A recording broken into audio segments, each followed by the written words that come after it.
Up YouTube? It's Dr. Caesar.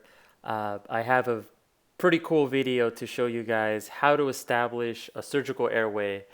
And we've all seen those videos on YouTube or Twitter where people are just doing these medical procedures really quickly, but they're not explaining anything, and it's so frustrating because you know, the educational component is more than just doing a procedure. It's understanding what you're doing and really knowing the steps behind your procedure. You will walk away from anything in life with a much greater understanding if you really just take the time to understand the steps and sort of take a more holistic, in-depth kind of approach to your education instead of watching something or just doing something quickly but not knowing why it works. When you break down a basketball player's shot, well, they've been practicing on the craft. They're not just throwing that ball up there. Everything matters, right? So this is sort of like the same. You want to do something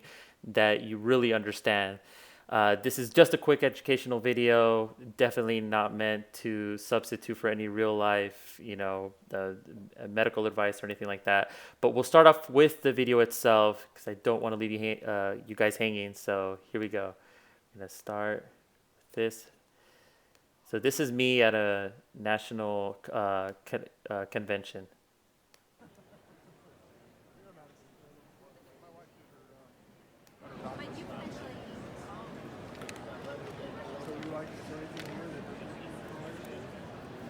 No, actually, well, George Arnold works at UW. He's my partner. So you guys package a lot of stuff for him. Very familiar with Cook. He's friends with Cook. We'd love to have him come by. I'd like to see him this time. He's busy. Yeah.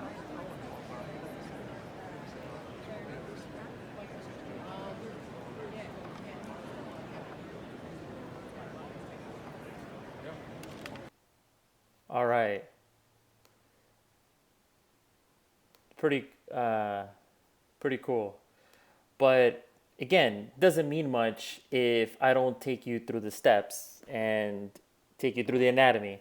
So here we have a really cool depiction. This is from Gray's Anatomy. So all the anatomy on Wikipedia comes from the Gray's Anatomy text, which is a text that we used in medical school. Still have mine somewhere around here. It's like a 10-pound book or something crazy. Uh, so here we have the airway, and this is essentially the same structure here, just drawn, and it's in its bare form with bones and ligaments. This is the hyoid bone. It's pretty high up. So the hyoid bone is up here, and then you have a membrane that connects to your Adam's apple. So your Adam's apple is part of a bone called the thyroid, or it's part of cartilage called the thyroid cartilage, and that thing that sticks out, that indentation, is what we call the Adam's apple, part of your thyroid cartilage. The membrane that connects it is called the thyroid hyoid um, membrane, but that should make sense, right? Thyroid hyoid, right? So it's naming it from the bottom up. So below your thyroid cartilage, you have this other ligament, and then you have your cricoid cartilage down below, right here. You can feel mine right here. So guess what the name of the ligament is here? Again, from bottom up, cricothyroid membrane. Easy, right? Everything has a name. Everything has a purpose, or should have a purpose to its name. It's intuitive, right? That's really one of the significant um, aspects of anatomy, is that a lot of the names come, like, they have a much deeper meaning, whether it's Latin or sometimes, I'm a native Spanish speaker, so sometimes a lot of names sort of arise from Latin, and I'm able to understand them because they have sort of that the Spanish sort of definitions just match with that. So that's where we're going. So behind this, right? So this whole structure is encased in my airway. This is my airway. So once you pop in here, you're in the airway. You're able to deliver oxygen. So the times that you need a surgical airway. So this is considered sort of an emergency technique. You can do this in a more in a more planned nature. It's called a tracheostomy. You can go to the operating room or you can do it at bedside. But as an anesthesiologist and intensive care unit physician myself, you have to prepare for both. So typically, the people that do the pre-planned ones are surgeons, trauma surgeons, ENT surgeons, um, and as anesthesiologists, as ICU physicians, you have to be prepared for the emergency ones. So what I'm doing here is considered sort of an emergency procedure. It's called a needle cricothyrotomy. So now I'm going to take you through the steps because now you get the background. And one more thing I want to just kind of talk about the kit. So what is the kit here? So this is the cricothyrotomy kit.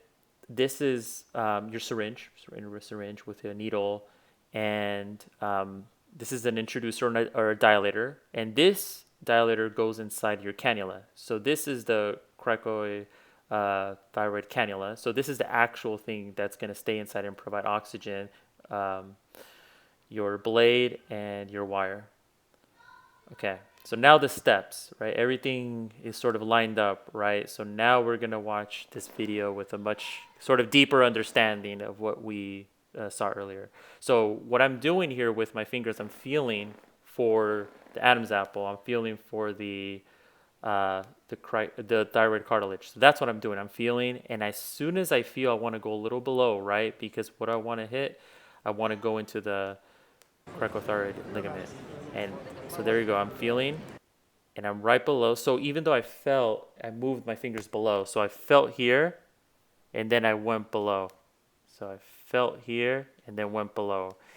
And how do I know I'm in? Well, if you're using a syringe, you know you're going to be into your airway or a hollow space because the syringe is going to give. You're just going to you're going to be aspirating air because you're in a hollow space. If I was doing this on a person, a lot of people who do these procedures use saline inside because once you're in a hollow space, you're going to see bubbles, and that presentation of bubbles will let you know that hey, you're in right with your needle. So again, needle, going with the syringe, and I know right there. As soon as I pop in the space, it's easy. It gives, and it's just really easy. It's something that comes with that sort of feel of the syringe. So I know I'm in the space, the cricothyroid membrane. I know I'm in the airway, and this needle is sitting inside because it's providing a pathway for my airway. Now I'm going to introduce my wire. It's a thin, soft wire, and look, I'm going to introduce it, and it's easy, right? So it's easy to go. Why is it easy? Because I'm in a hollow space. I'm in the airway. If I was in a false plane, we call it, or you're in tissue, you're not in the airway, it's going to be hard to thread. And this is sort of a similar concept when we place a big IV in the neck. So you have big veins here, and we essentially use a needle to establish, it's a different space that we're going into a vein, and we know sometimes we can feel that you're in because a wire is easy to kind of thread, right? A wire is going to go into a hollow space. A lot of stuff for him. So now I carefully take out my needle, right? And now what's in? My wire. But notice that when I take it out, I'm holding it in place at the same time. I don't want to take that wire out. That wire is my lifeline now, the lifeline for that patient. You guys So look, package a lot of stuff for him. so I'm taking it out and I'm holding it at the same time. Very familiar with cooking. Okay, so now that I stabilized it, it's in, and now what am I doing? So I'm creating what's called sort of a little skin nick, and this is there's sort of two approaches to doing a surgical airway. A lot of my surgical colleagues would just say, well, if you're going to do something emergent, just open from the beginning, and just do it with you just open. Why are you doing it with the needle? But at the same time, for those of us that may, as an anesthesiologist, I don't really use blades all too much. It's much easier for me to use a needle. So this is an alternative. So what am I doing? I'm dilating here. The reason I'm dilating is because I need to provide a little bit of give in order to introduce the introducer in the cannula. And again, when you're doing a big IV, you're sort of doing the same thing even when you're doing something in the neck. You want to sort of create that little space, right? You want to create a little skin nick. So that's what I'm doing, and I'm being very delicate here with this mannequin because I don't want to destroy the conference's mannequins all that. This is my second time doing it. So look right there. So I create a little nick, and now this is important. So if you look at the kit here, what I have in my hand, okay, so this part is the introducer, right? That's the this part right here, the dilator, and this sits and it goes all the way through your cannula. So at the end of the procedure, this is the only thing that's going to stay. But it's important to have your dilator in your cannula because you need to really open up the space to get through all that tissue and your layers to really go into the airway. You can't do it just with a cannula. In fact, you can cause more injuries. So introducer, dilator through, and I'm I'm carefully threading the wire through. I'm careful not to pull out the wire because then again you'll lose airway. So look, putting the wire in. All right, so now that I'm in, see the wire here? That's important, right? So the wire's out. It's important because you don't want to lose the wire inside, right? It's either bad coming out, it's probably worse just getting stuck in. So now when I'm going to introduce the whole so the apparatus, I'm holding both because you don't want to just introduce the cannula without the dilator. You want to introduce both. And this is going to happen very quickly. And this is a small little unit, so it's easy to move. But you really want to introduce both and stabilize sort of your hands at the same time. So I'm holding both. I'm holding the cannula here with my hand, and I'm holding the introducer in above. Press play here. See, it kind of moves. Boom. Okay, so now I'm in. It goes in, it's easy.